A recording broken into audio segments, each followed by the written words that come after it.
आज श्रावणाचा दुसरा सोमवार. सकाळची शांतता अतिशय विलोभनीयच असते. सगळीकडे नीरव शांतता आहे आणि सूर्योदयाची चाहूल अजून नुकतीच लागत आहे. ह्यामध्ये छान असा पक्ष्यांचा किलबिलाट येतोय हळूवारपणे.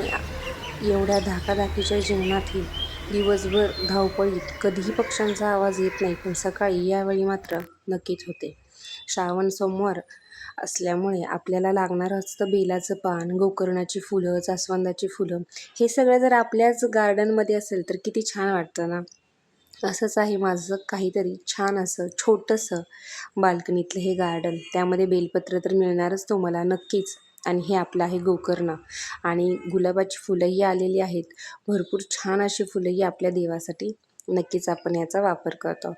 आणि हे सुंदर असं गणपतीसाठी जास्वंदाचं फूल. आणि आपण आलोच आहोत बाल्कनीमध्ये, तर तुम्हाला आणखी एक सुंदरसं आवडणारं फूल नक्कीच दाखवावं असं मला वाटतं. बघा, हे सुंदर असं जरबेराचं फूल अतिशय सुंदर असं असतं की त्याचं अजिबात तोडू असं मनच करत नाही. तर आपण गणपतीची पूजा आणि महादेवाची पूजा छान अशा पद्धतीनं मनोभावे अगदी समर्पित होऊन नक्कीच केली पाहिजे आणि करूयात हे.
Thank you so much. हा छोटासा व्लॉग तुम्ही पाहिला त्याबद्दल. तुम्हाला असे छान छान छोटे छोटे व्लॉग पाहिजे असेल तर चॅनलला नक्की सबस्क्राईब करा, लाईक करा.